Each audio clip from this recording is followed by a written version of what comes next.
제가 지금까지 하고 있는 연구 중에서 최근에 한 연구를 소개를 하도록 하겠습니다. 한 시간 정도 분량의 세미나가 되는데요. 중간에 여러분이 그 질문 있으시면 언제든지 질문하시면은 아는 대로 대답을 해드리도록 하겠습니다. 제가 그 인공지능대학원의 학생들하고 그다음에 디지털 애널리틱스과 학생들하고 같이 연구실 랩을 만들었는데 딥 텍스트 랩이고요. 그다음에 TSMM은 저희 문헌정보학과 랩입니다. 그다음 오노마 AI는 나중에 말씀드리도록 하겠습니다. 잘 들리시죠? 네. 이 멀티모달 러닝에 대해서 오늘 강의를 하려고 합니다. 그 멀티모달 러닝에 제가 관심을 가졌던 게 작년 한 7월쯤 됩니다. 그 전까지 이제 텍스트 마이닝하고 NLP를 주로 연구를 했는데요.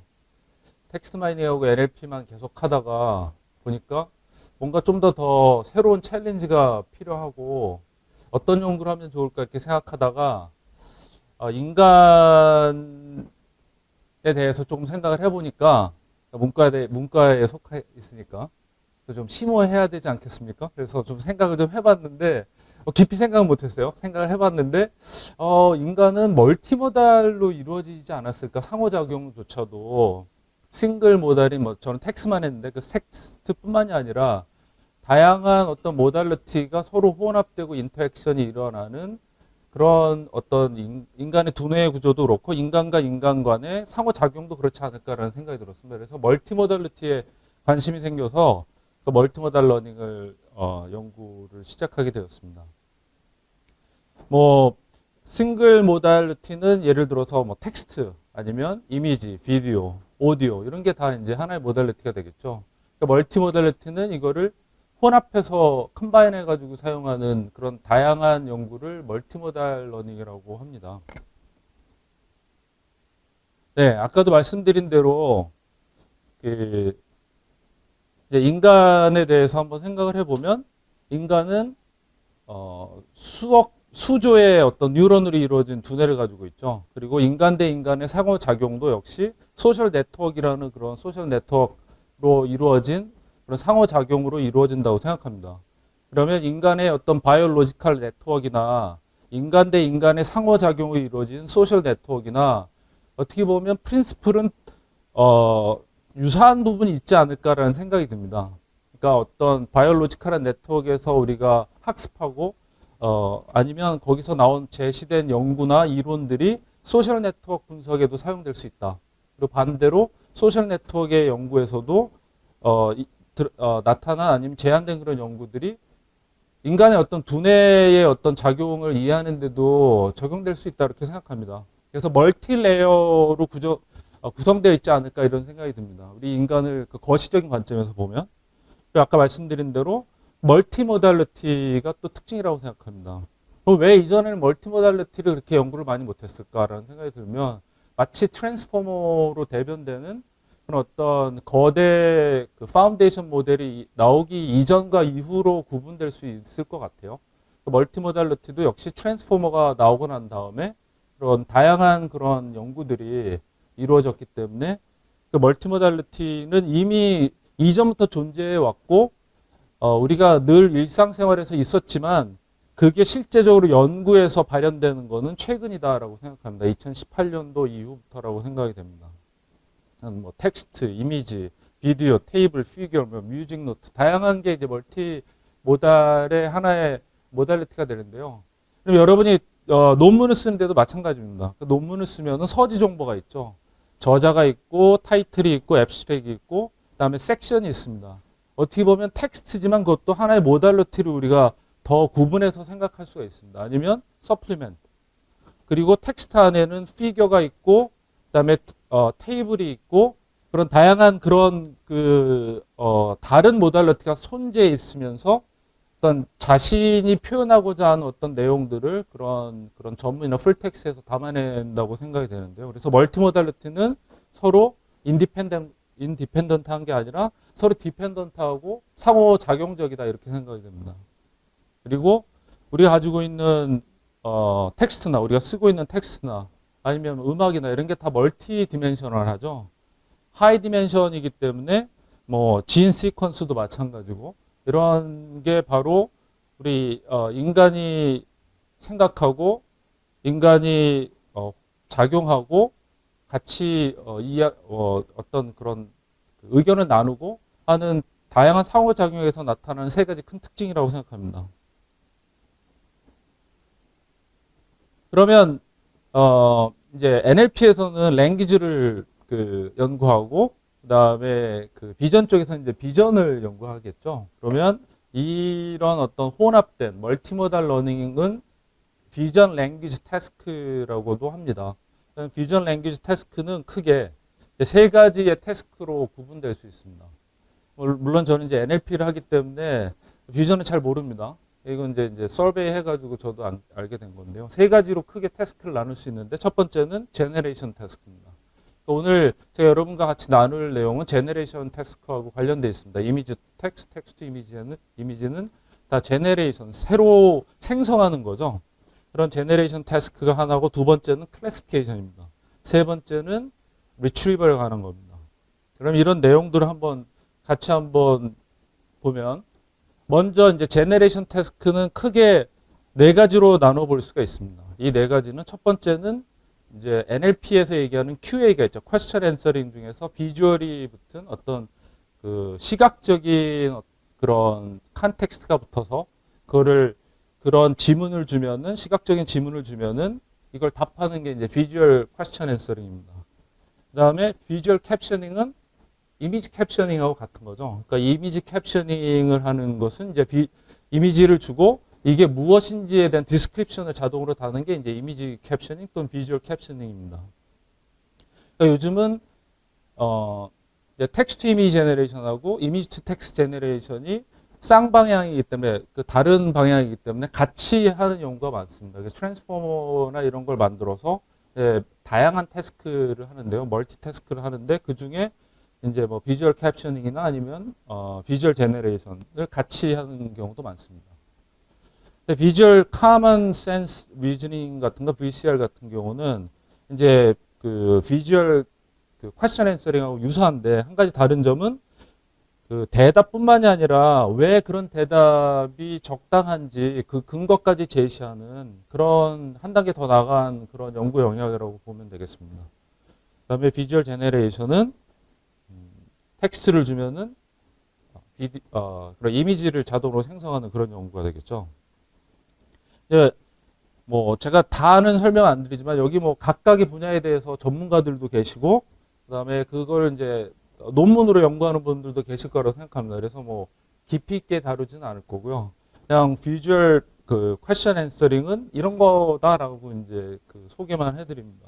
근데 질문은 Who is wearing glasses? 그러면 이제 이미지를 주고 저기서 이제 누가 안경을 썼는지를 답하는 그런 내용이죠. 마찬가지로 다양한 그런 지문들이 있습니다. 그럼 이 일반적인 퀘스천 앤서링은 어떻게 되냐면 질문이 있고 답이 있고 그 질문과 그 답이 나와 있는 컨텍스트가 있습니다. 이 세 가지의 트리플로 이루어진 게 이제 퀘스천 앤서링인데요. 비주얼 퀘스천 앤서링은 여기에 이제 이미지가 이제 더 이제 붙어 있는 그런 연구 영역입니다. 그다음에 비주얼 캡셔닝은 이미지를 주고 이 이미지가 무엇인지를 자동으로 캡셔닝을 하는 겁니다. 그럼 보통 이제 비주얼 캡셔닝 뒤에서 더 자세히 설명을 하겠지만 비주얼 캡셔닝 같은 경우는 이미지를 오브젝트로 분할을 합니다. 그래서 오브젝트를 디텍션 한 다음에 그 오브젝트에 대해서 이제 이게 고양이다 그럼 고양이를 달고 그 다음에 뒤에 뭐 파인 추리가 있다면 파인 추리를 달고 그다음에 그 고양이와 그 파인 추리가 어떤 관계인지를 다량의 텍스트 이미지하고 텍스트 페어를 가지고 학습한 다음에 이미지가 들어오면 이제 텍스트를 인퍼런스하는 그런 이제 방향이 되겠죠. 그래서 만약에 그렇게 캡셔닝이 잘 된다면 나중에 다양한 데에 활용이 가능할 거라고 생각합니다. 예를 들면 뭐 드랍박스나 뭐 이런 데서 이미지만 사진만 막 찍어놓고 잘 관리가 안 되잖아요. 그런 관리를 하기 위해서는 어제 일도 잘 생각이 안 나는데 몇 년 전에 찍은 사진이 어디서 무엇을 했는지 알 수가 없습니다. 그 메타 정보가 뭐 붙어 있긴 하지만은 저런 거를 이제 그 저렇게 캡셔닝을 자동으로 생성해 줄 수 있다 그러면 나중에 이제 데이터 매니지먼트 이런 데 이제 효과가 있겠죠. 자, 비주얼 캡셔닝을 조금 더 들여다보면 이제 이미지 투 텍스트가 되겠죠. 그 도메인이 있습니다. 여기 이제 도메인이 보면 네. 비주얼 캡셔닝의 크게 데이터와 그다음에 이제 알고리즘 이제 두 가지로 되겠죠. 데이터를 보면은 그냥 이미지가 있고 아니면 이제 비디오 클립이 있겠습니다. 비디오는 이제 숏, 롱으로 이제 갈리게 되는데요. 저런 비주얼 인풋이 있을 거고 그거에 대해서 이제 어떤 방법이 이제 존재하면 가장 먼저 나온 방법은 이제 템플릿 기반입니다. 템플릿 기반이고 어떻게 보면 이제 룰 베이스로 하겠죠.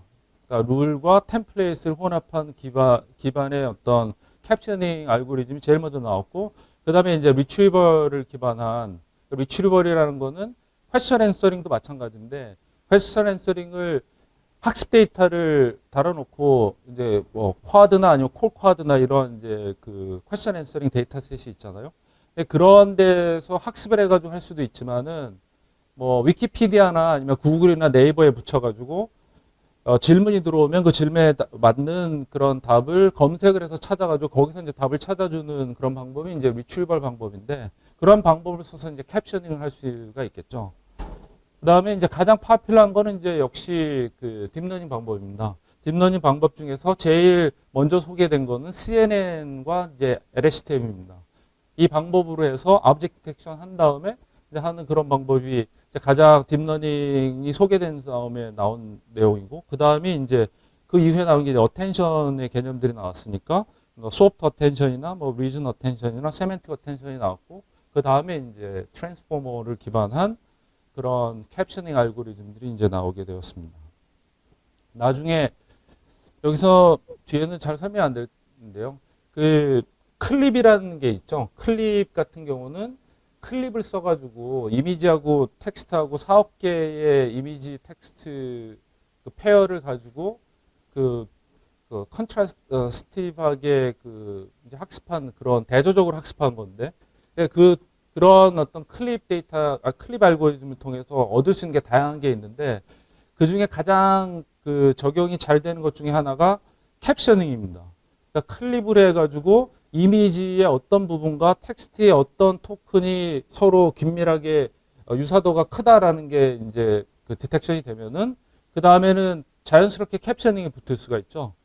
그러니까 캡셔닝 알고리즘이 이제 디코더 부분으로 트랜스포머 디코더 부분으로 붙어서 이제 그런 연구가 이루어진 게 클립캡이라고 합니다.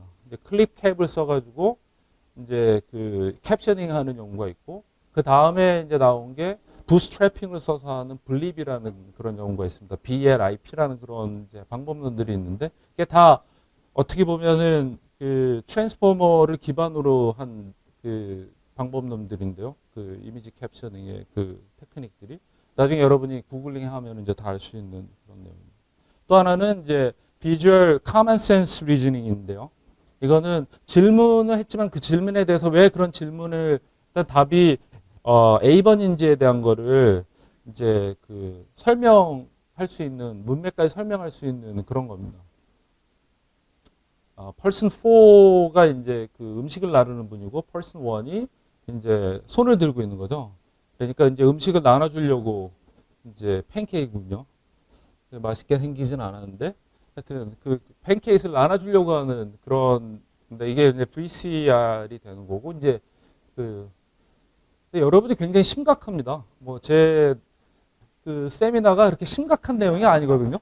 그러니까 너무 경직되지 말고 여러분이 심각하니까 괜히 제가 불안해져가지고 저는 굉장히 캐주얼하게 왔습니다, 여러분. 이경호 교수님이 오시죠 그래서 왔기 때문에 저는 네, 굉장히 캐주얼하게 하기 때문에 여러분도 아무 질문이나 아무거나 하세요. 제가 아는 한 대답을 이 안에서는 대답을 하겠습니다. 네. 그러면 이제 가장 오늘의 핵심이 되는 비주얼 제너레이션입니다. 이게 비주얼 제너레이션을 보면은 여러분이 잘 아실 겁니다. 이제 달리라는 게 나왔죠. 달리라는 거대 모델이 나왔습니다. 이 달리가 나오기 전에는 GPT가 이제 NLP에서 GPT가 나왔어요. GPT 1, 2, 3가 나왔는데 GPT 3는 엄청나게 크죠. 거의 뭐 몇백여 개의 파라미터로 이루어졌어요. 근데 GPT-3를 견줄 수 있는 게 달리2입니다. 그러니까 달리가 나오고 달리2가 나왔는데 달리2가 훨씬 큰 거죠. 그러니까 데이터셋이 더 이제 크다라는 얘기인데요. 오픈 AI에서 나왔습니다. 두 개 다. 근데 이 달리2를 가지고 저런 텍스트를 입력을 하면 이런 이제 이미지를 생성을 해주는 겁니다. 그러니까 astronaut이 riding on a horse in a photorealistic 스타일로 해서 하면은 이제 이런 게 이제 나오게 되는데요. 이제 달리 같은 경우는 이제 뒤에도 설명을 하겠지만 오토 리그레시브한 트랜스포머를 써가지고 합니다. 근데 거기서는 달리하고 그러면 이제 뒤에 나오는 이제 또 설명을 해드릴게요. 요거는 이제 스테이블 디퓨전이라는 겁니다. 그러니까 스테이블 디퓨전은 이제 레이턴 디퓨전 모델을 활용한 그런 건데요. 스테이블 디퓨전을 만든 데는 scalability.ai하고 confuse라는 그런 두 군데의 이제 영리는 아니지만 하여튼 오픈 소스를 지향하는 데서 만들었습니다. 그 필라소피가 달라요. 오픈 AI는 클로즈드하고 그다음에 약간 폐쇄적인 거죠. 근데 이 스테이블 디퓨전이나 아니면 레이턴 디퓨전 모델이나 이런 거는 다 오픈을 시켰습니다. 이 그 스테이블 디퓨전도 라이온이라고 하는 게 있어요. LAION이라는 라이온이라는 데이터셋이 있는데요. 얼마 전에 그 카카오의 브레인에서 7억 개짜리의 그 요요라는 데이터셋을 그 공개를 했습니다. 그죠? 데이터셋을 공개를 했어요. 마찬가지로 라이온도 이전에 5억 개, 4억 개 가지고 했어요. 클립이 이제 4억 개의 페어 가지고 한 것처럼 라이온도 4억 개 가지고 했는데 라이온은 그걸 데이터셋을 공개를 했습니다. 물론 이제 다운로드를 하다 보면은 이게 URL로 연결되어 있기 때문에 브로큰 링크가 굉장히 많아요. 하지만 공개를 했다는 게 이제 중요한 거고, 그 다음에 이제 그 스테이블 디퓨전은 5억 개의 이미지하고 텍스트 페어를 가지고 했습니다. 그 중에서 500만 개를 쓰긴 했는데, 이게 굉장히 그 센세이셔널한 연구 중에 하나입니다. 그러니까 달리2에 견줄 만한. 그러면 여기 라마가 웨어링 헤드 스튜디오 라이팅 하는 백그라운드가 되겠죠. 어워드 위닝 포토그래피. 이런 그 텍스트를 주면은 이제 저렇게 멋진 그 그림을 생성해 주는 거죠. 다음에 마지막으로는 이제 마지막은 아니지만 이미젠이라는 게 있습니다. 이미젠은 그 구글에서 나왔습니다. 구글에서 나왔고 이 구글이 이제 최근에 디퓨전 2가 나오고 그 다음에 그 아마 이미젠이 나오고 그 다음에 스테이블 디퓨전 이렇게 나왔을 겁니다. 내 기억이 맞다면. A brain writing rocket ship heading towards the moon 이라는 텍스트를 주면 저렇게 멋진 상상하기 어려운 그런 이미지가 나오게 되겠죠. 마지막은 이제 이거는 이제 아이코노키라는 사이트에서 만들었는데 이제 제가 창업한 회사가 오노바 AI입니다. 오노바 AI에서 아이콘 텍스트 아이콘 제너레이션 하는데 그건 이제 레이턴 디퓨전 모델을 써가지고 했습니다. 그래서 heart, shape, watermelon 이러면은 이제 아이콘, 이제 큰 범위에서의 아이콘을 얘기합니다. 그리고 이제 앵그리 고릴라 그러면 저런 식의 그 아이콘을 생성해주는 이제 그런 게 있고요. 그냥 이참에 소개하려고 여러분한테 이렇지 않으면 언제 소개하겠습니까? 이게 네. 혹시 여기까지 질문 있으실까요? 네, 다음은 이제 클래시피케이션 태스크입니다. 클래시피케이션 태스크는 크게 이제 멀티모달 러닝의 관점에서 센티먼트 분석에 이제 적용이 됩니다. 멀티모달 어펙티브 컴퓨팅이라고 그래서 이제 센티먼트 분석인데 센티먼트 분석은 주로 텍스트만을 가지고 하거나 그래서 리뷰 데이터 가지고 뭐 긍부정을 나누거나 아니면 감성 분석을 하는 거죠. 이게 놀람이냐 분노냐 아니면 텍스트를 보고 이제 분석을 하는 게 하나가 있고 그다음에 우울증 분석을 할 때는 그 사람의 표정이나 이제 이런 비디오 디텍션 해가지고 하는 경우가 있죠. 그다음에 그 사람의 보이스를 가지고 할 수도 있습니다. 이건 다 이제 각각의 싱글 모달에서 이제 이루어졌는데 이런 멀티모달 어펙티브 컴퓨팅에서는 이걸 혼합해서 하는 멀티모달의 개념으로 이제 연구를 합니다.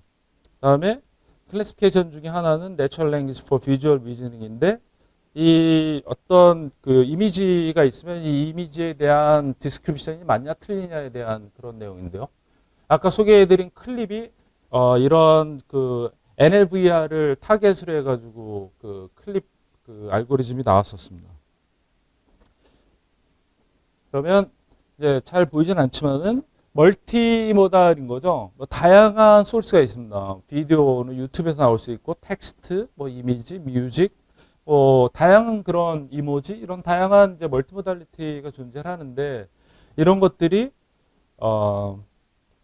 하나의 어떤 그 이제 컨캐티네이션이 돼서 그 하나의 트랜스포머 안에 인풋으로 인베딩 돼서 들어가서 그래서 이제 학습하는 이제 이렇게 된다 그러면 또 표정과 톤, 말의 톤과 뭐 음색과 그 사람의 텍스트와 이런 게 다양한 측면에서 함께 분석이 되기 때문에 훨씬 정교한 분석이 될 수 있다 이렇게 생각이 됩니다. 그 지난번에 이제 삼성 그 재단에서 그 이제 공고가 났었는데 그 다양한 그 아젠다가 있었는데요. 그 중에 하나가 그 비디오를 보고 그 비디오에 나타난 커스터머의 리뷰를 분석하는 거였습니다. 그러니까 텍스트를 분석하는 게 아니라 멀티모달 기반한 분석이었거든요. 그 리뷰어들의 어떤 그 평이 어떤지 사람들이 제품에 대한 삼성 제품에 대한 평가가 어떤지에 대한 그런 내용인데 이제 그런 게 바로 여기에 이제 연결이 되는 그런 연구용이라고 생각하면 되겠습니다. 그다음에 인풋이 맞느냐 틀리냐 이건 좀 어렵죠. 예를 들면 이제 여기 그 이런 디스크립션이 있는데요. 이 디스크립션이 이 두 개의 이미지를 맞게 설명하느냐 맞으면 true 아니면 false가 되는 거죠. 그러니까 저런 연구의 영역입니다. 어떻게 보면 연구의 영역이 매우 다양해졌지만은 이거보다는 더 많은 어떤 영역이 개척될 수 있다고 생각합니다. 지금은 뭐 각각의 세 개의 태스크 중에 네 개서부터 뭐 두세 개의 어떤 서브 태스크들이 존재하지만 이거 이외에 다른 멀티모달이 할 수 있는 다양한 그런 태스크들이 존재할 수 있다고 생각하고 그런 것들이 이제 앞으로 계속 나오지 않을까 이런 생각이 됩니다.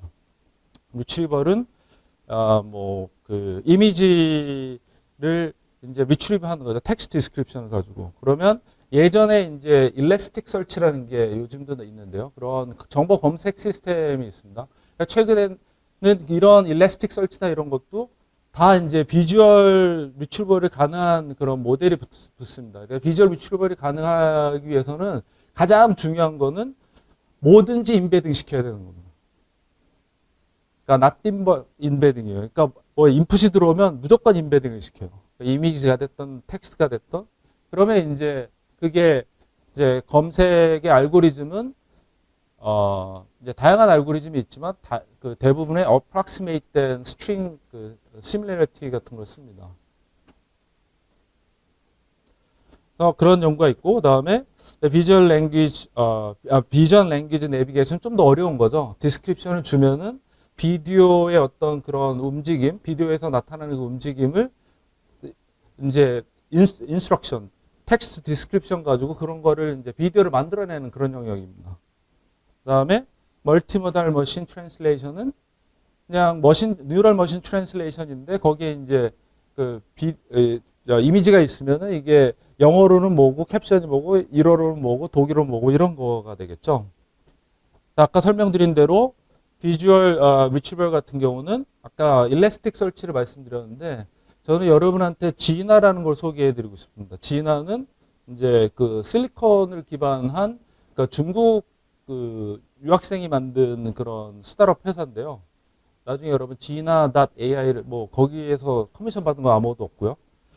지나.ai를 보시면은 그게 굉장히 엔지니어링 관점에서 굉장히 그 복잡하지만 굉장히 견고한 그런 그 세맨틱 설치입니다. 그러니까 세맨틱 설치인데요.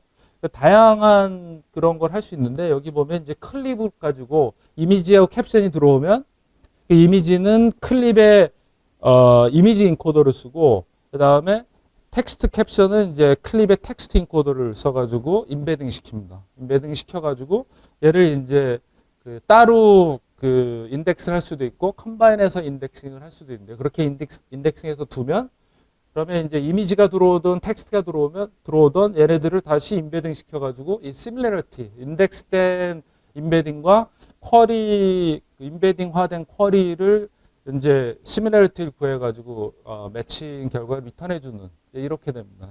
근데 매우 흥미있는 거라 나중에 여러분이 이제 시간 되면 보시면 좋을 것 같고요. 그다음에 이거는 아까 설명드린 대로 비전 랭귀지 내비게이션인데 디스크립션을 주고 네, 그다음에 이제 비디오 클립을 만들어내는 거죠. 네, 이쪽으로 이제 앞으로 연구가 많이 이루어질 거라고 생각합니다. 왜냐하면 그 이제 대부분의 경우 이미지에서 연구가 시작되고 이미지의 연속이라고 볼 수 있는 이제 비디오 클립으로 이제 넘어가는 거는 이제 어떻게 보면 자연스러운 거기 때문에 텍스트와 이제 비디오 클립 간의 그런 어떤 거를 내비게이션의 관점에서 풀어나간다 그러면 매우 다양한 어플리케이션이 나올 수 있을 거라고 생각이 됩니다. 그다음에 아까 설명드린 대로 이제 이미지가 있으면 여기에 영어, 뭐 독일어, 뭐 그다음에 프랑스어, 뭐 이런 체코, 뭐 이런 이제 언어들이 이제 그 번역돼서 디스크립션이 나오는 이제 그런 이제 연구 영역이기 때문에 이건 굉장히 꼭 이렇게 안 해도 되겠죠. 그냥 하나로 이미지 캡셔닝 한 다음에 캡션이 제대로 되어 있다면 얘를 그냥 단순 트랜슬레이션 해도 되는데 MMT에서는 이미지를 가지고 이제 이미지에 있는 오브젝트를 디텍트 한 다음에 하는 그런 거랑 약간 결이 다르긴 하죠. 비전 랭귀지 태스크를 조금 더 이렇게 도표를 이렇게 보면은 이제 두 개의 축이 있습니다. 어떻게 보면 비전에서의 그 연구가 CNN이 나오면서 비전에서의 연구가 굉장히 활발하게 이루어졌고 그 다음에 많은 어떤 연구의 성과가 나왔습니다. 액큐러시도 높아지고 그러면 그거에 영향을 받아서 랭귀지 쪽에서도 이제 CNN을 쓰기 시작하고 그 다음에 이제 트랜스포머가 이제 어텐션 개념이 나오면서 이제 2018년도에 17년도 18년도에 이제 파라다임 시프트가 여기서 일어났죠. 여기서 일어나서 다양한 이제 트랜스포머가 나오고 그게 다시 비전 트랜스포머 쪽으로 옮겨가는 어떻게 보면 두 개가 서로 영향을 주고받는 그런 양대 산맥이라고 생각이 들고요. 이런 어떤 그런 그 양대 축이 이제 먼저 NLP의 다양한 태스크에서 이제 익스텐션이 이루어졌습니다. 여기 보면 이제 디스크립션 제너레이션, 스토리텔링, 퀘스천 앤서링 이게 다 각각이 매우 흥미있는 어떤 어플리케이션이 될 수 있다고 생각이 됩니다. 이전까지는 멀티모달 러닝이 활발하게 연구가 진행되기 전까지는 싱글 모달로만 이 연구가 진행되었을 때는 좀 더 리밋된 그런 어떤 연구 결과, 좀 아쉬운 결과들이 있었다면 아까 맨 처음에 말씀드린 대로 인간이 멀티레이어하고 멀티모달하고 멀티디멘셔널하다라는 그런 그 관점에서 보면은 인간이 굉장히 자연스럽게 여기에 더 몰입할 수 있는 그 환경이라고 생각이 듭니다. 그렇기 때문에 이런 NLP에서 있는 이런 지금까지 연구도 멀티모달 쪽으로 접근해야 된다라고 생각하는 게 이제 제 생각입니다. 많은 연구들이 아까도 태스크가 몇 개가 나왔지만 그 이외에도 다양한 태스크들이 나올 거라고 생각이 들고 이제 그거를 누가 먼저 선점을 하고 깃발을 꼽느냐가 성패가 되겠죠. 그러니까 아이디어 싸움이 이제 중요하다고 생각합니다. 그러니까 이미 판이 벌어진 데서 뒤쫓아가는 것도 중요하지만 판을 먼저 이제 만들어 나가는 것도 되게 중요하지 않나 이런 생각이 들고요. NLP의 다양한 태스크의 멀티모달 러닝의 관점에서 접근하는 게 흥미 있을 것 같다. 그리고 더 나아가서 그거랑 합쳐서 뭐 비주얼 제너레이션이나 리즈닝도 합쳐지고 그런다면은 이제 다양한 아까 말씀드린 내비게이션 연구나 여기에 소개하지 않은 그런 연구들이 이제 나올 거라고 생각이 됩니다. 혹시 여기에 의견이 있으시면 네, 그러면 조행하고 진행을 하도록 하겠습니다. 그러면 아키텍처를 그 이제 벌트라고 표현되는 그런 트랜스포머가 이제 아키텍처의 기본입니다. 그래서 이런 비전 랭귀지 태스크에서는 그 벌트와 같은 그런 트랜스포머 아키텍처가 이제 사용이 되는데요. 그리고 여기 지금 곳곳에 나오는 아이콘들은 icono키.ai로 제너레이트 한 겁니다. 이렇게 나오는데요. 이제 대부분의 지금까지의 선행 연구들에서는 벌트와 유사한 그런 벌트 같은 뭐 비주얼 벌트 아니면 뭐 VIL 뭐 벌트 뭐 이런 벌트들 여기 있네요. 다양한 벌트들이 이제 소개가 되어 왔습니다. 핵심은 뭐냐면 핵심은 랭귀지하고 이미지를 한꺼번에 동시에 처리한다라는 거죠. 그러니까 트랜스포머 같은 이제 아키텍처를 기반으로 해서 이것들이 동시에 처리가 된다. 근데 동시에 처리될 때는 두 가지 방법이 있습니다. 하나는 투 스트림으로 하느냐, 원 스트림으로 하느냐, 이제 이런 방법이 있는데요. 투 스트림 같은 경우는 투 스트림 모델 같은 경우는 스택을 두 개를 쌓는 겁니다. 그러니까 랭귀지 레이어가 있고 스택이 있고 그 다음에 비전 스택이 있는 거죠. 이 두 개의 스택을 쌓아가지고 이제 서로 컨텍스트로 서로 연결되는 그런 이제 구조가 되는데요. 그 중에 하나가 비전 랭귀지 벌트라는 VIL 벌트가 있고요.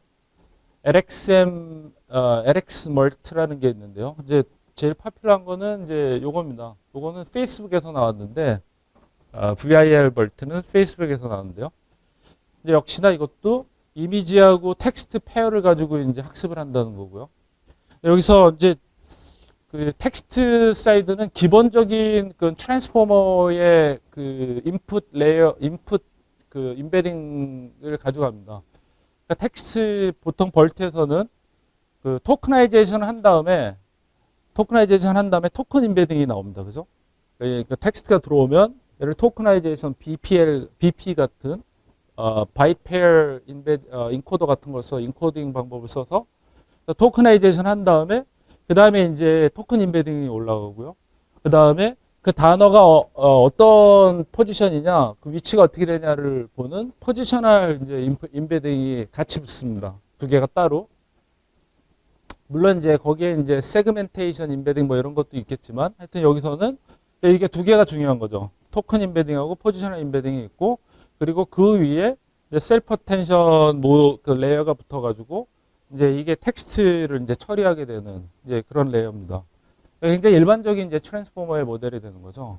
이미지 부분은 약간 이제 다른데요. 이미지는 이제 비전 트랜스포머에서는 이제 패치 임베딩이라는 게 있습니다. 패치 임베딩은 이미지를 주면은 얘를 패치, N개의 패치로 분할을 합니다. N개의 패치로 이미지를 분할하면 맨 왼쪽 위에서부터 맨 오른쪽 아래까지 하나씩 순차적으로 시퀀셜하게 이제 그 패치를 임베딩 해가지고 붙이는 그런 이제 방법이 있는데요. 그 이미지는 그렇게 해가지고 보통 그 임베딩을 시킵니다. 그 다음에 이제 여기에 있는 건 이제 트래디셔널한 그런 트랜스포머의 이제 스택이 되는 거죠.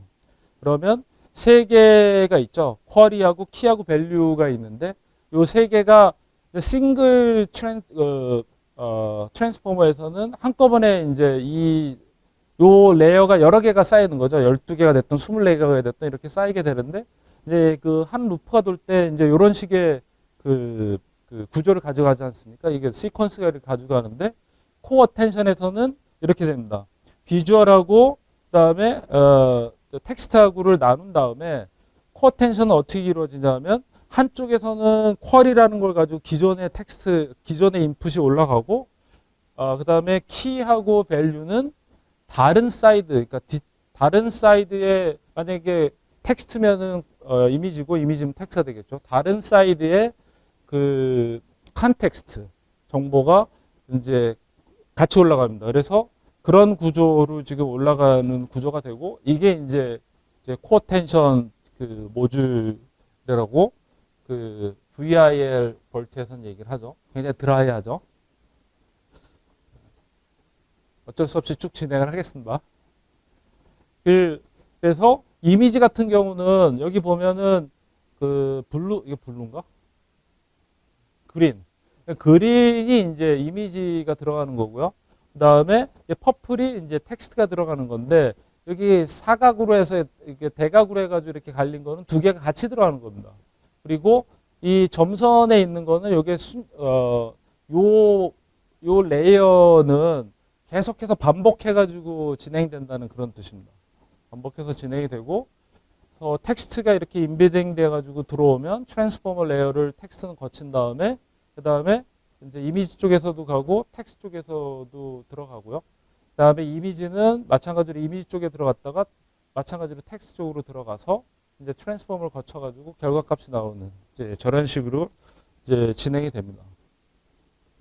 그래서 여기서 키는 릴레이션십을 이해하는 거죠. 텍스트하고 이미지의 릴레이션십입니다. 이 릴레이션십은 결국에 이제 토큰으로 다 이게 이루어지기 때문에 토큰이나 세그멘트로 이루어지기 때문에 그렇죠? 그래서 이 둘 간의 관계를 이해하는 거죠. 어떤 이미지의 어떤 세그멘트가 텍스트의 어떤 토큰하고 관련이 있는지를 반복해서 학습하는 것입니다. 그다음에 싱글 스트림 모델은 이제 이전에 많이 나왔던 건데요. 그러니까 비주얼 벌트나 뭐 VL 벌트나 이런 건데요. 이런 거는 이제 스택이 두 개가 아니라 하나인데 텍스트하고 이미지의 인베딩이 컨캐티네이션을 해서 들어간다는 그런 내용입니다. 그 마찬가지로 이제 설명은 파워포인트는 제가 드렸으니까요. 나중에 관심 있는 분들은 보시고 이게 수업 자료인데 수업 때도 씁니다. 그러니까 혹시 내 수업 듣는 분들은 또 저 얘기 하나 이렇게 하면 새롭게 들어주시면 되겠습니다. 여기가 이제 같이 올라가는 거죠. 여기 보면은 포지션하고 세그멘트하고 토큰하고 이미지하고 이제 세 개의 다른 인베딩으로 들어가는데요. 그게 대한 이제 설명을 이제 쭉 여기에다 했습니다. 포지션은 이미지 얼라인하고 그다음에 그거와 코레스폰딩하는 그 토큰에 관한 그런 정보가 되는 거죠. 세그멘트 인베딩은 그 텍스트 인베딩에서 이제 이미지 인베딩을 갈라주는 거죠. 마치 벌트 같은 데서 첫 번째 문장이냐 두 번째 문장이냐 토큰이 어느 문장에서 나왔냐를 갈라주는 것 같은 그런 역할을 해주는 겁니다. 다음에 이제 파퓰러한 그런 이제 모델에 대해서 비전 랭귀지 모델에 대해서 여러분한테 몇 가지 소개를 해드리겠습니다. 달리가 있는데요. 달리는 아까 소개해드린 대로 그 오픈 AI에서 나온 겁니다. 오픈 AI에서 나왔고 이 오픈 AI에서 이거 나올 때 매우 이제 센세이션을 했죠. 왜냐하면 아보카도가 올라간 무슨 의자 뭐 그러면 이제 그런 막 그려주고 그런 게 이 예술가들 미술하시는 분들 건축하시는 분들이 그 얘기 많이 하세요. 달리 가지고 하셨어요? 저한테 이런 얘기 달리는 이제 많이 들으신 거죠. 그래서 그 달리입니다. 근데 여기 보면은 첫 번째 그 아키텍처로 보면은 discrete variational encoder라는 오토 인코더를 써가지고 그 이미지에서 이미지 토큰을 매핑하는 그 방법을 썼습니다. 그리고 그 텍스트는 BP를 썼고요. BP는 이제 그 페이스북에서 나온 그런 방법이죠. 그 토커나이제이션 썼고 그 이미지하고 텍스트를 이제 컨캐티네이션에서 학습하는데 클립을 썼습니다. 나중에 클립을 써가지고 그 디스크리트 베리에이셔널 오토 인코더로 해서 이미지의 샘플이 생성이 되면 몇 개의 캔디데이트 샘플들이 나옵니다. 그럼 샘플들을 가지고 랭킹을 매깁니다. 어느 게 가장 그 텍스트 디스크립션하고 잘 맞는지를 매핑을 시킬 때 랭킹을 시킵니다. 그래서 그 랭킹을 클립을 가지고 랭킹을 시킵니다. 그다음에 랭킹 스코어가 제일 높은 것이 이제 그 이미지로 생성이 되는 거죠. 여기서 그 이제 달리 같은 경우는 BQGN 그 인코더를 사용했고 이미지 같은 경우 그 다음에 그 디스크립션은 발트를 썼습니다. 이제 발트는 그 페이스북에서 나온 그 벌트는 인코더만 쓰고 그다음에 GPT는 그 디코더만 쓰잖아요. 근데 발트는 인코더하고 디코더를 다 쓰는 그런 그 구조를 갖고 있는데요. 여기서 그 발트 인코더하고 발트 디코더를 사용해가지고 그 웨이트를 업데이트한 다음에 그 다음에 이제 컨캐티네이션 시켜가지고 그 둘 간의 그 관계는 그 크로스 엔트로피 기반한 로스 펑션을 써서 그 관계를 그 프리딕션을 한 그런 이제 구조가 됩니다. 여기 보시면은 아까도 설명드린 대로 armchair in the shape of an avocado 그러면 아보카도 쉐입을 갖고 있는 이제 armchair가 이제 나오는데요. 여기서 약간의 환상이 있습니다. 뭐든지 아까 이미젠도 그렇고 스테이블 디퓨전도 그렇고 그다음에 달리투도 그렇고 잘 나오는 것만 보여줘요. 여러분이 하시면은 안 나온 거 진짜 안 나와요. 이제 어떤 게 안 나오는지 여러분이 이제 사용해 보면 알지만요. 대부분이 안 나오는 거는 일단 논리가 들어가는 건 안 나와요. 어떤 추상적인 어떤 리즈닝을 해야 되는 이런 건 나오지 않고 그다음에 이미지에 텍스트가 들어가 있는 거 있죠. 라벨을 이제 새겨 넣는 이런 거 로고 같은 거 붙여 있는 이런 게 잘 안 돼요. 텍스트가 잘 안 나와요. 어떤 거든지. 그런 문제가 있죠. 그다음에 글라이드는 역시 오픈 AI에서 나왔습니다. 오픈 AI에서 나왔고 글라이드 방법은 처음으로 디퓨전 모델을 쓴 그런 알고리즘입니다. 제네레이션인데 알고리즘인데 워낙 디퓨전 자체는 뭐 어려워서 잘 모르겠지만 그 노이즈 그러니까 원 데이터가 원 이미지가 있으면 그 이미지에서 정보 손실을 일으켜 손상을 시켜가지고 계속 손상을 시킨 다음에 다시 한번 송산된 걸 가지고 원 데이터에 가깝게 복원시키는 방법이잖아요. 그러니까 이건 어떻게 보면 이미지를 놓고 다른 이미지를 생성하는 그런 개내 방법하고 이제 비슷한 거죠. 근데 이게 왜 그러면 그 이제 그 텍스트 이미지 제너레이션에 사용되느냐? 그렇게도 사용할 수 있지만은 그 과정에서 텍스트가 이제 그 텍스트 프롬프트를 주고 그 과정을 좀 더 정교하게 만드는 게 이제 글라이드입니다. 그래서 이제 글라이드는 클립 가이드 디퓨전 이렇게도 얘기합니다. 그러니까 아까도 얘기한 것처럼 디퓨전 자체가 이미지 투 이미지 트랜슬레이션에 많이 사용을 하는데 그런데 이제 이게 텍스트 이미지 제너레이션을 사용하려면 뭔가 얘를 가이드를 해줘야 될 거 같아요. 그 가이드는 이제 클립 가지고 이제 가이드를 해줍니다. 네. 모르면 여기 전문가분들이 계시니까 네. 저는 이제 앞에서 1시간 떠들고 사라지면 이제 전문가분들이 이제 나중에 수업 시간에 잘 알려주실 거라고 생각하고 저는 비전문가입니다. 글라이드는 이제 그렇고요. 저희가 그 iconoki.ai를 만들 때 글라이드를 처음에 썼습니다. 처음에 쓴 거는 루달리를 썼어요. 루달리. 달리가 모델은 공개하지만 파인 튜닝을 시킬 수가 없게 해놨습니다. 어차피 작은 회사들은 나중에 리미테이션에 대해서도 얘기하겠지만 작은 회사들은 거대 모델을 만들 수가 없어요. 뭐 GPT-3를 만드는데 GPU 카드가 28만 5천 개가 들어갔대요.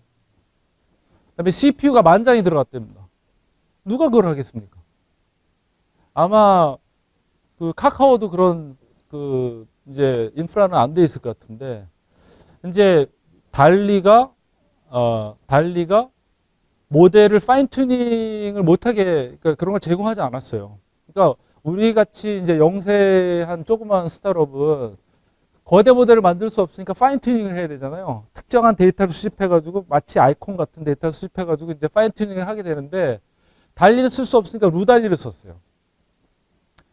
러시안 스베르뱅크에서 나온 게 있습니다. 루달리. 근데 이번에 이제 우크라이나하고 전쟁하면서 거기 완전히 와해돼가지고 거기랑 협업하다가 완전히 끊어졌어요. 루달리 썼는데 매우 느립니다. 그래서 그거 쓰다가 글라이드로 바꿨어요. 글라이드로 바꿨는데 글라이드가 성능이 그래도 괜찮더라고요. 가볍고.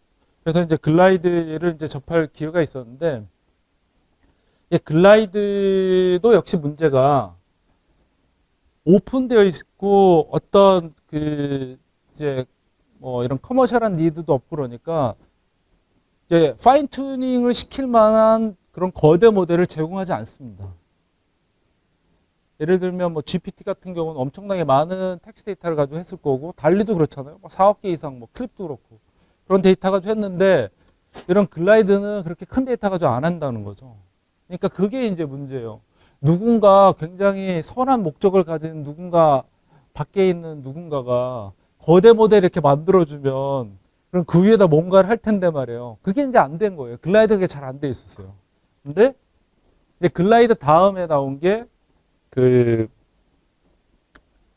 스테이블 디퓨전이죠. 그러니까 글라이드 다음에 나온 스테이블 디퓨전을 저희는 이제 글라이드를 쓰고 있어요, 지금은.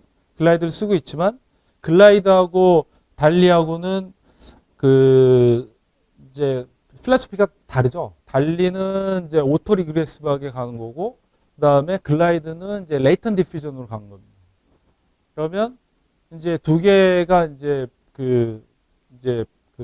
서로 그 방향성이 다르기 때문에 또 뭐가 좋냐 나쁘냐 이런 얘기를 할 수 있겠지만 모르겠습니다. 저는 이제 글라이드를 써보니까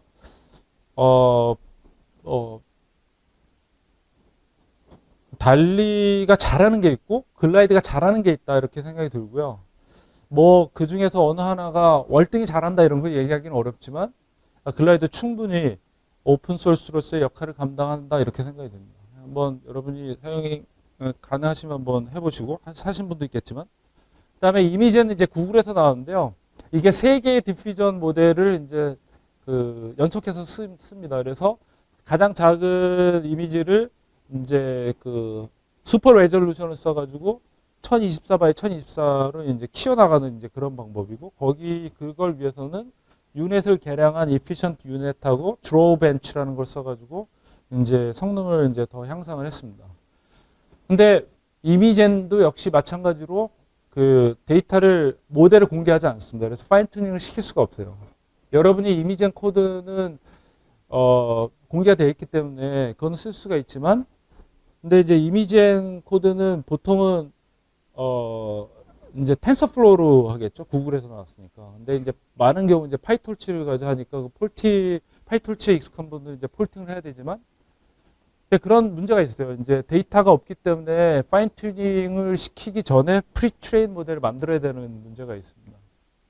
이게 디퓨전이 3개가 64x64로 하고 256x256 하고 다음에 이제 1024x1024로 해서 모델을 저렇게 키워나가는 저런 세 개의 연속된 그 디퓨전 모델을 거치는 그런 구조라고 합니다. 저도 이제 잘 쓰지는 않았어요. 제가 요즘에 관심 있는 게 이제 스테이블 디퓨전입니다. 스테이블 디퓨전이 관심 있는 이유는 아까도 설명드린 대로 여기 이제 레이온 또는 라이온 이제 유럽에서 나온 데이터인데 저 데이터가 이제 공개가 되어 있습니다.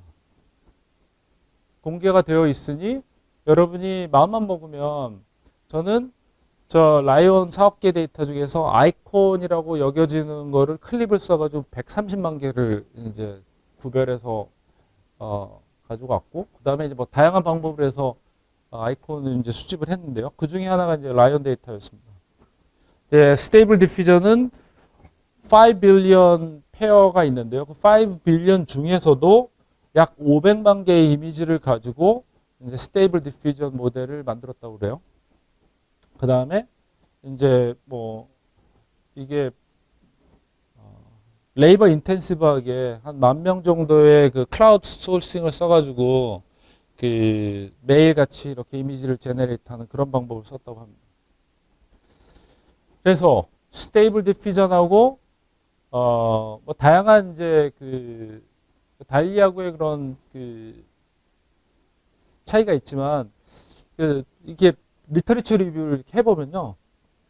달리에 대한 호감도보다는 스테이블 디퓨전에 대한 호감도가 큽니다. 달리2가 성능이 굉장히 좋음에도 불구하고 그 이유는 이게 오픈되어 있느냐 안 되어 있느냐에 대한 사람들의 선호도의 차이라고 생각합니다. 그러니까 이 스테이블 디퓨전은 오픈되어 있고 다양하게 그 데이터다 아니면 다양한 그 파인 튜닝이 가능하게 만들었기 때문에 그리고 메모리도 굉장히 작게 해서 그 10GB짜리 GPU 카드면은 이제 그 모델을 그 사용할 수 있으니까 그 달리보다는 훨씬 그 가벼운 거죠. 그다음에 더 빠르고. 그러니까 이제 많은 경우 이제 스테이블 디퓨저를 선호를 합니다. 아직 저는 스테이블 디퓨저를 쓰지 않았는데 저런 이게 여러분한테 한번 권해보고 싶어요. 스테이블 디퓨저를 한번 써보라고 권해보고 싶습니다. 그다음에 이제 클립 같은 경우는 아까 설명드린 대로 오픈 AI에서 나왔는데요. 이것도 역시 모델이 공개되어 있지 않습니다. 그러니까 근데 ML 파운데이션이라는 데가 있습니다. 그 MIT하고 조인트된 그런 non-profit organization인데요. ML 파운데이션에서 클립을 코드를 공개를 했어요. 그래서 오픈 클립이라고 이제 이름을 부르는데요. 그 오픈 클립을 통해 가지고 파운데이션 모델을 만들 수 있도록 했습니다. 그래서 저희는 약 300만 개의 아이콘과 그 캡션 또는 굉장히 그 토큰만 있는 걸 가지고 아이콘 클립을 만들었어요.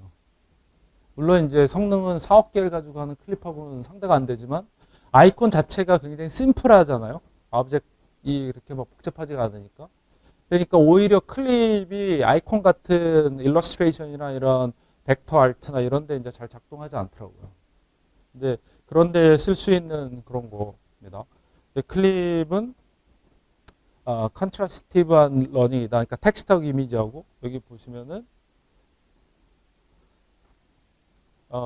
텍스트 인코더하고 이미지 인코더를 거쳐가지고 같이 이제 이렇게 매트릭스 형태로 만들죠.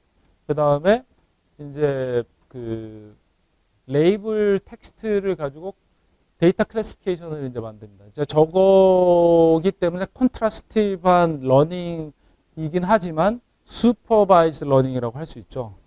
왜냐하면 특정한 오브젝이 어떤 라벨을 갖고 있느냐, 맞느냐, 틀리냐를 판별해야 되기 때문에 누군가가 정답셋을 이제 제공해야 되거든요. 그러니까 그런 관점에서 그 슈퍼바이즈 러닝이 되겠습니다. 이것 때문에.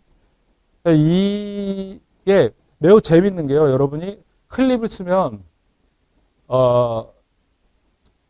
이제 이미지 리트리벌 같은 경우도 매우 그 성능이 좋고, 그 다음에 다양한 내가 생각하지도 못했던 그 이미지와 그 텍스트의 어떤 그 시밀러리티 아니면 이미지를 이해하는 그런 데에 클립이 사용될 수 있습니다. 마치 GPT-3나 뭐 달리2나 뭐 이런 걸 만드는 사람들이 이런 다양한 태스크, 다운스트림 태스크에 사용할 수 있을까? 그 사람들이 과연 그런 걸 의도하고 이런 파운데이션 모델을 만들었을까? 저는 그렇게 생각하지 않습니다. 그러니까 워낙 그 거대한 그 모델이잖아요. 그러니까 이 사람들은, 그러니까 그걸 만든 사람들은 하나의 목적을 가지고 만들었지만 그 목적 안에는 다양한 그런 태스크들을 가능하게 만든다는 거죠. 그러니까 우리가 생각하지 못한 그런 프롬프트를 넣으면 그런 생각하지 못한 결과들이 나올 수 있다는 겁니다. 마치 뭐 그 코드 몇 개를 넣어주면 퓨전 러닝으로 코드 몇 개를 넣어주면 신텍스 몇 개를 넣어주면 그거대로 코드를 짜준다든지. 그러니까 다양한 그런 게 가능한 거죠. 그건 이제 GPT-3에서 그런데 마찬가지로 클립도 그런 클립을 만든 사람들이 과연 그런 거가 나올 수 있을 거라고 생각을 했을까? 저는 그렇게 생각하지 않습니다. 그만큼 다양한 그리고 어떻게 보면 예상 외의 그런 결과들 그리고 예상 외의 그런 분야에 적용할 수 있다라고 생각합니다. 이 클립도 거대 모델이기 때문에 이제 가능하다고 보고요. 그다음에 이제 클립을 이제 잘 보이진 않지만은 이미지 인코더하고 텍스트 인코더를 넣고 그다음에 이거를 그 조인트 임베딩을 만들고 그다음에 코사인을 이용한 코사인 시뮬레이터를 이용해서 이제 그 코사인 유사도를 구하고 그다음에 그 로스 펑션을 써가지고 이제 학습하는 이런 게 이제 클립의 어떻게 보면 코어 알고리즘이라고 생각하면 될 것 같아요. 이건 페이퍼에서 나온 얘기고요. 이제 그 거의 그 막바지로 가는데요. 이거는 이제 그 아이코노키에 대해서 이제 설명을 드리면 그 작년에 한 7월부터 그 관심을 가지고 이제 진행을 했는데요. 요게 이제 그 노키라고 그래서 이제 제네레이션 보트입니다. 그러면 베이스 모델은 그 레이턴 디퓨전 모델을 썼고요.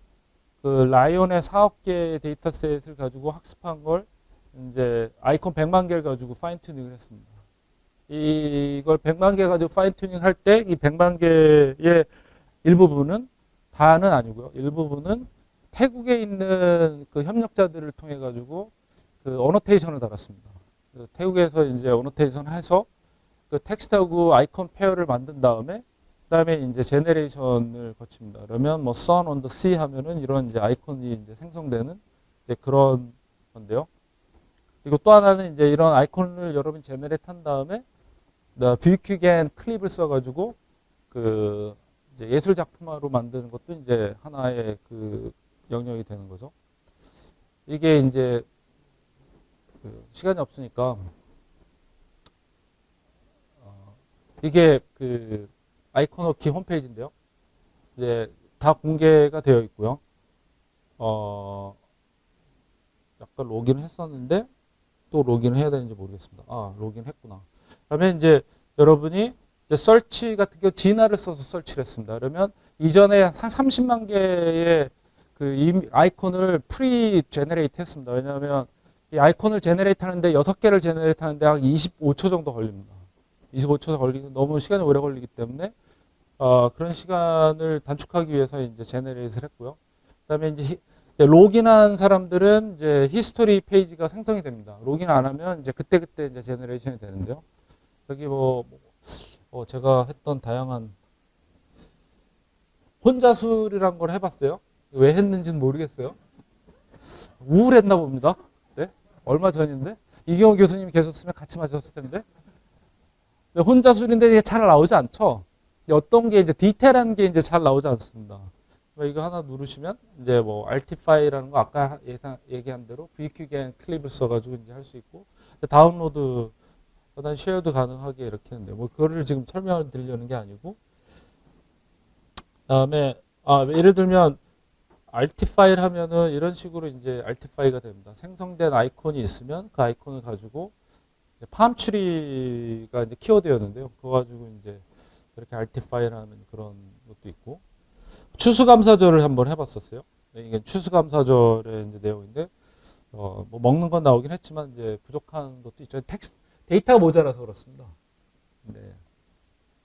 그다음에 요키테리어를 한번 해봤는데 요키테리어가 이렇게 이제 나오고 만약에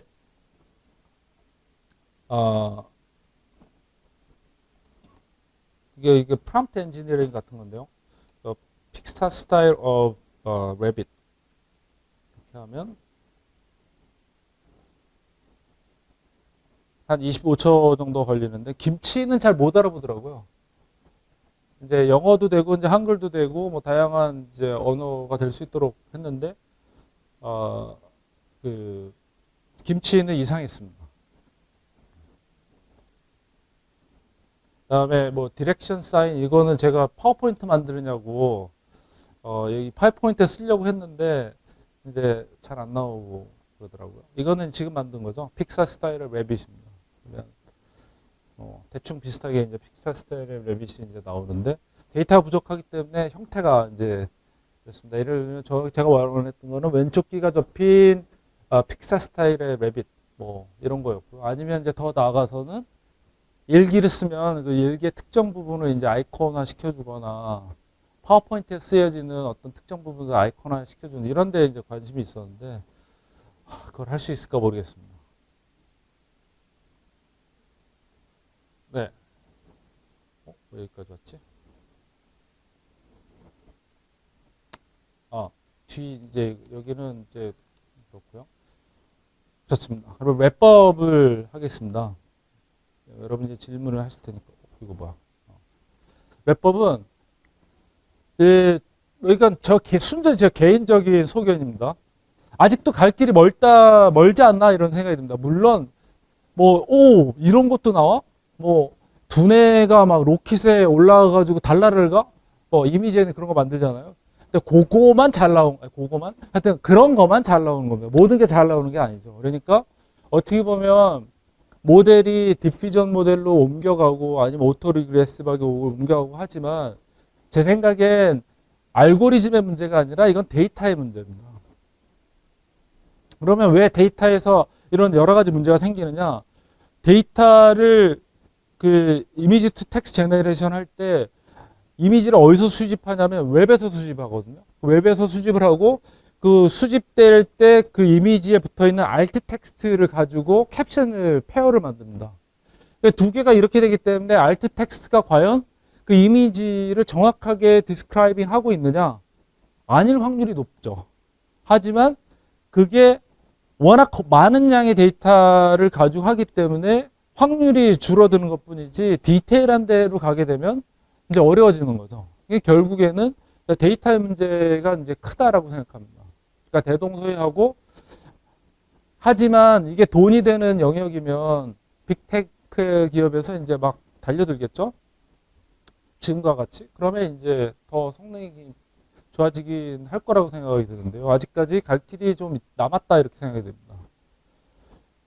그다음에 마찬가지로 그런 뭐 프리트레이닝이나 파인튜닝의 패러다임이 이제 트랜스포머를 기반으로 하고 있지만 어떤 그 팀에서 어떤 페이퍼가 나오던 어떤 알고리즘을 얘기하던 트랜스포머를 기반으로 해서 하는 거기 때문에 아키텍처가 굉장히 유사하고 다양한 그런 알고리즘의 이름으로 나오고 있습니다. CVPR 같은 데 가면 이제 뭐 엄청나게 이제 그런 알고리즘들이 이제 많이 나오겠죠. 그다음에 여기 그 발표 세미나에서 더 많은 아키텍트에 대해서 얘기할 수도 있지만 시간도 없고 사실 그걸 시간을 할애해서 한다 그래도 그게 크게 이렇게 가치를 더 많이 줄 거라고 생각하지 않습니다. 그리고 제가 이제 우려하는 부분은 이게 거대 모델을 기반으로 하고 있고 대부분의 구글이나 오픈 AI는 모델을 공개하지 않는다는 데 문제가 있습니다. 그러니까 그들의 싸움이 되는 거죠. 그들의 싸움을 어떻게 우리가 할 수 있을까? 우리가 경쟁할 수 있을까? 그러면 이제 거대 모델을 만들거나 거대 모델이 할 수 없는 부분을 공략하거나 이제 둘 중에 하나겠죠. 제 생각에는 뭐 거대 모델을 만드시는 분들도 있을 거고 아니면은 좀 더 특화된 퍼스널라이즈된 서비스를 제공하는 쪽으로 어플리케이션을 만드는 게 더 효과적이지 않나라는 생각이 듭니다. 그 다음에 아까도 말씀드린 대로 클립 자체로는 할 수 있는 게 많지가 않아요. 하지만 클립을 활용한 그런 어플리케이션을 다양한 재미난 어플리케이션을 만들 수가 있습니다. 그러니까 그런 거를 한번 활용할 수 있는 약간 아웃 오브 박스의 그런 좀 더 혁신적인 그런 생각들을 우리가 할 필요가 있다 이렇게 생각이 됩니다. 그리고 텍스트 인코딩은 트랜스포머가 이제 NLP에서 많이 연구가 되었는데요. 이게 이제 비전 트랜스포머로 넘어왔지만 아직까지는 시각적인 어떤 비주얼 리프레젠테이션 부분에 있어서는 조금 더 갈 길이 있지 않을까라고 조심스럽게 생각을 해봅니다. 그다음에 달리나 이런 그 모델이 희망적인 결과를 보여주지만 이제 문제점이 있어요. 어떤 거냐면 인코어런스 프로블럼입니다. 인코어런스 프로블럼은 어떤 거냐면 이제 예를 들어서 이제 두 손을 모은 위에 어떤 뭐 그런 이런 나뭇잎이 자라나는 거를 디스크립션을 해서 생성을 한다 그러면 저렇게 비슷하게는 생성을 하지만 잘 보면 이게 손이 이렇게 합쳐져 있어요. 이게 따로 떨어져 있는 게 아니라 한 손 같아. 그러니까 디테일에 약한 거예요. 그러니까 인간은 그런 거를 구별해가지고 그릴 수가 있지만 아직까지는 그런 디테일한 데 이제 약한 겁니다. inhuman, incoherence 이런 이제 문제가 있고요. 또 하나 아까 설명드린 대로 이미지 안에 있는 라벨은 성능이 좋지 않고 스펠링 에러가 많이 나죠. 왜냐하면 그거를 그 캐릭터로 보지 않고 일종의 그냥 아브젝트로 보기 때문에 그 이제 스펠링 에러가 많이 납니다. 그다음에 이제 인텔리전스한데 조금 더 그 인텔리전트 해줘야 된다 이런 건데요. 예를 들면 red cube on the top of blue cube 이러면 red 그 큐브이 블루 큐브 위에 올라가야 되는데 오픈 AI의 그 달리 2나 이런 거는 맞게도 그려주지만 이게 뒤바뀐 경우도 있어요. 그러니까 저런 거에 이제 문제점이 있는 거죠. 저는 이제 개선을 해야 되는 그런 이제 부분이라고 생각이 됩니다. 네. 여기에 이제 다양한 그 서베이하고 지금까지 제가 연구하면서 좀 유용하다고 생각하는 그런 그 파워포인트에서 이전 슬라이드 사용했던 거 여기다 이제 달았고요. 저는 오늘 발표는 세미나 여기서 마치도록 하겠습니다. 질문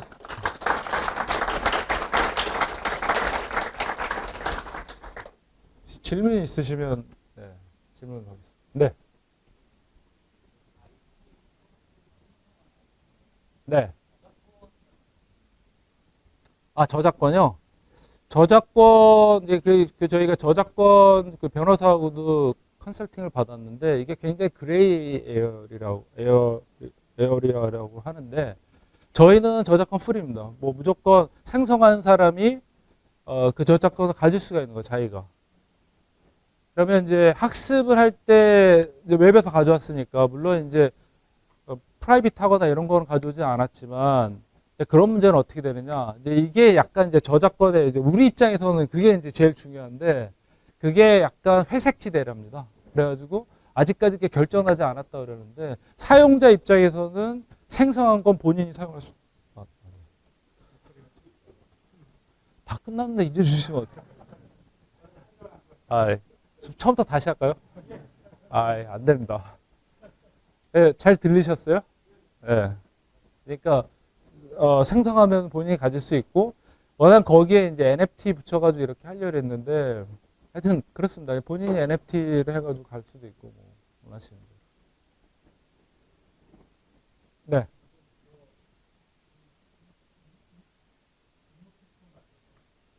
네. 네네.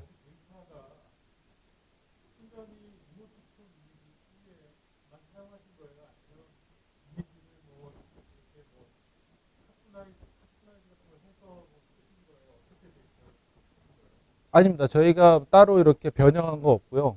그러니까 저희가 생각하는 아이콘은 굉장히, 네, 아이콘은 굉장히 광범위합니다. 그래서 이모지콘은 거의 사용 안 했고요.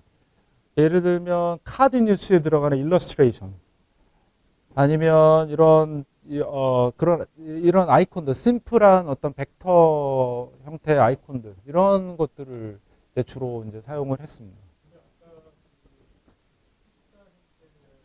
네.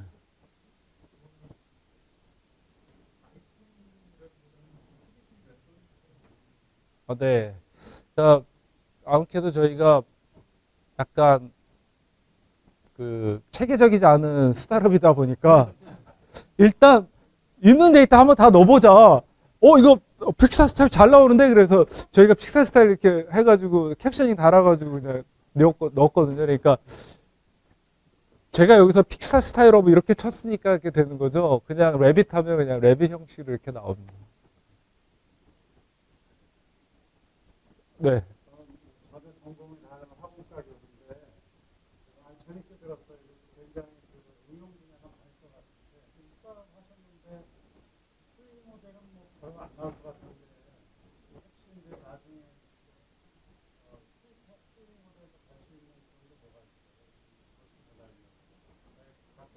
아, 네. 되게 좋은 질문이신데요. 저는 그, 이게 약간 좀 너무 이상하게 들릴 수 있지만, 이제 저는 학교에 있으니까, 그러니까 저는 인간의 어떤 창의적 그 어떤 예술적 창의력? 이 분명히 있다고 생각하는데요. 그거를 고치해줄 수 있는 어떤 AI적인 기술이 좀 그걸 도와줄 수 있지 않을까. 그러면 세상이 좀 더 밝아지지 않을까. 이런 게 이제 그 어떤 시작이었습니다. 그래서 수익 모델은 사실 생각을 되게 못 했는데요. 그런 질문을 이제 받게 됩니다. 그러면 저는 그래서 얼마 전에 이제 그 저희 동문이기도 한 김미경 대표라고 그 MK 캠퍼스 파워 그 유튜버시죠. 그분한테 이제 찾아가서 이런 거 보여드렸더니 이런 걸 한번 이렇게 같이 해볼 수 있겠다 뭐 이런 것도 말씀하시고 그래서 제가 영업을 좀 떼야 되지 않을까 나중에 이런 생각도 있고 아직 수익 모델을 조금 더 고민해 보겠습니다. 네. 아, 네. 아, 네. 좀 짧습니다.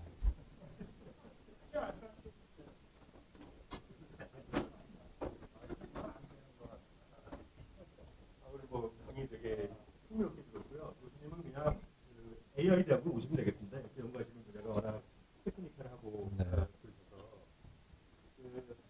제 질문 조금 이제 뭐 이 그 AI 콜로퀴엄의 그 취지와 연관이 되는 부분인데, 네. 그러니까 이제 교수님은 이제 문과대학에 계시고 네. 저희가 이 프로그램을 이번 학기 기획한 이유가 이제 연수대학교 안에 현재 18개 단과대학이 있고, 그래서 어느 형태로 이 요새 뭐 AI 시대라고들 많이 얘기를 하기 때문에 AI라는 키워드를 갖고서 좀 융합 관점에서 학생 간 벽을 좀 허물자라는 취지가 되게 많이 있었고요. 그 측면에서 그 AI 대학과 뭐 다른 기존의 그 단과대학과 어떻게 교육 및 연구를 같이 해볼까라는 취지로 한번 얘기해보자라고 하는 취지입니다. 그래서 그렇게 출발했는데, 여기 뭐 대부분 학생들이 다 AI 대학 대학원생 학부생이시는데, 이제 제가 그 이제 교수님한테 좀 코멘트를 받고 싶은 부분들이, 우리 그 학생들이 만약에 문과대학 학생들하고 뭐 연구를 하거나 뭐 같이 뭐를 한다라고 하면 우리 학생들이 어떤 자세를 가져야 될까? 사실은 다르잖아요. 거기 영문과 학생도 있고 뭐 국문과, 문화정보과, 심리과 막 그런데 분명히 도메인 널리지는 있지만 뭐 AI라고 하는 거는 조금 좀 약간 겁내하는 부분도 있을 것 같고, 근데 뭔가를 우리가 좀 창의적인 거를 아까 말씀하셨다시피 하려 그러면 우리 학생들의 자세가 좀 바뀌는 것 같거든요. 그러니까 타학문을 접하는 거를 한뭐좀 여러 가지의 태도의 변화도 있어야 될 것 같고, 또 마찬가지로 또 문과대학 학생들도 AI 쪽이랑 융합을 하려고 그러면 조금 더 다른 자세를 가져야 될 것 같은데, 그래서 제가 좀 듣고 싶은 코멘트가 우리 무슨 생각에 뭐 우리 AI 대학 주로 코어 테크놀로지를 많이 공부를 하고 연구하는 학생들인데 어떤 자세를 가져야지 뭐 예를 들어 문과대 학생들하고 협업을 하거나 뭔가를 좀 더 크리에이티브한 일을 할 수 있을지 교수님이 한번 고려를 좀 부탁드립니다. 네. 저는 그 문과대학이 있으니까요. 어떻게 보면 스스로 융합을 하는 스타일이라고 그렇게 그 문과대학에 있으면서 문과대학의 이제 영역에서 좀 벗어난 어떤 연구를 하고 그러니까 저 스스로한테도 많이 물어보는 그런 질문인데요. 그 특히 기술을 하는 그 사람들이 갖고 있는 그런 저도 그런데요. 단점이 굉장히 그 시각이 그 특히 이렇게 기술을 하고 코딩을 하고 그러면 굉장히 시각이 좁아집니다. 시각이 좁아지기 때문에 창의적인 생각을 하기에는 너무 이제 몰입되어 있는 환경이고 그 다음에 깊이 들어갈 수밖에 없는 환경이기 때문에 이 기술이 과연 어떻게 사용될 것인가라는 어떤 그런 안목이나 어떤 그런 어플리케이션 사이드에서는 생각을 하기가 굉장히 어렵거든요. 아까 이제 수익 그 구조도 말씀하시고 그런데 이게 다 그런 비즈니스 모델하고도 이제 관련이 있습니다. 비즈니스 모델이 단순히 돈을 버는 게 아니라 과연 이게 얼마나 사용될 것이냐, 잘 사용될 것이냐, 그러면 사용자들이 무슨 필요가 있느냐에 대한 그런 게 있는데요. 이제 기술하는 사람들은 나는 이 기술을 멋있게 만들었는데 니네들이 여기에 맞춰, 니네들을. 이렇게 되는데 사용자들은 그렇지 않거든요. 사용자들의 니즈에 우리의 기술이 맞춰져야 되는데 기술을 하게 되면 이제 반대편에서 생각을 하기 때문에 이제 그런 어떤 벽을 허무는 게 이제 되게 중요하다고 생각하고 그런 거를 저희 인공지능대학원 학생들이 만약에 한다 그러면 스스로 아마 그런 걸 하기에는 쉽진 않을 테니까 전혀 다른 세계에 있는 사람들이 엉뚱한 얘기하는 거를 한번 들어보고 같이 협업을 해보고 그들의 언어를 이해해 보려고 하고 그들의 생각을 한번 이해해 보려고 하면 되게 좋을 것 같습니다. 뭐 제가 단순히 어떤 그 문과대 영문과 교수님하고 얘기를 하는데 이 의자 위에 그 뭐 물병인가 있었어요. 그랬더니 그걸 보면서 그분은 죽음을 생각한다 그러더라고요. 그래서 근데 어떻게 의자 위에 물병인데 저게 어떻게 죽음일까?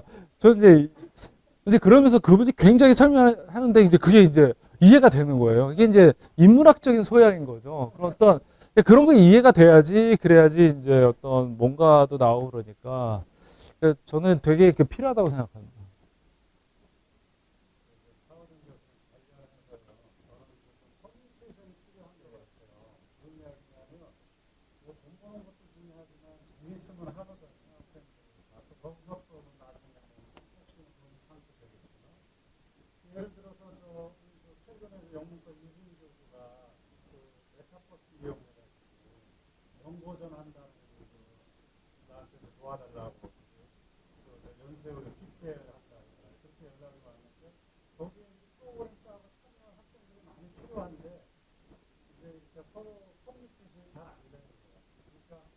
학과 쪽에서 재밌는 문제를 좀 이렇게 가지고 이쪽하고 좀 정기적인 채널이 좀 있으면 여기 학생들이 또 재밌으면 그런 데로 좀 들어가고 그런 것들이 좀 필요하지 않을까 생각은 합니다. 네, 그런 것 같습니다.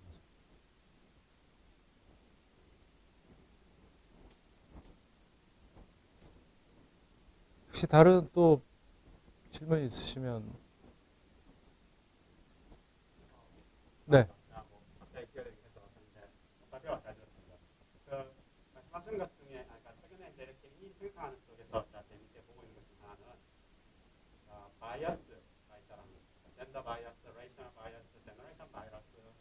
혹시 이렇게 서비스를 하시면서 텍스트 프롬프트나 이런 거 집어넣었을 때 그런 바이어스가 들어있는 것들 나왔는지 그리고 어떻게 디바이싱 하시거나 해결하셨는지 그다음에 바이어스뿐만 아니라 또 요즘 좀 문제가 되는 것 중 하나는 이제 섹슈얼 하라스먼트 같은 것들을 할 수 있게 만드는 것도 있을 겁니다. 뭐 그런 것들에 대해서 어떻게 하시는지 궁금합니다. 아, 네. 또 되게 이슈가 되는 거죠. 그런 저희가 마치 그 이루다 제 조선일보에 이제 그 이거를 홍보를 했는데 그 기자가 그런 질문을 하더라고요. 이루다 얘기를 하면서 그런 문제를 어떻게 해결했냐. 근데 저희가 테스팅, 클로즈 베타 테스팅 하면서 그런 걸 테스트를 해봤는데요. 예, 굉장히 아이콘이다 보니까 이게 장점 중에 하나가 전혀 이상하지 않은 거예요. 그리고 뭐 그거를 그냥 기분 나쁘게 오펜시브하게 받아들이지 않는 어떻게 보면 이제 그런 장점이 좀 있었습니다. 그 이미지의 측면에서는.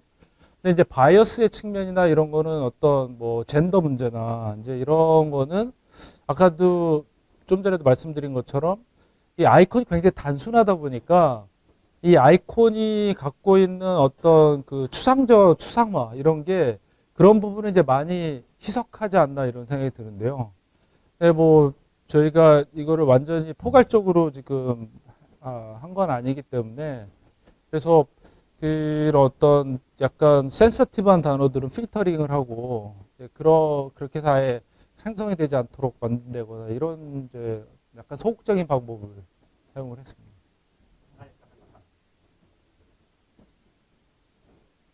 네.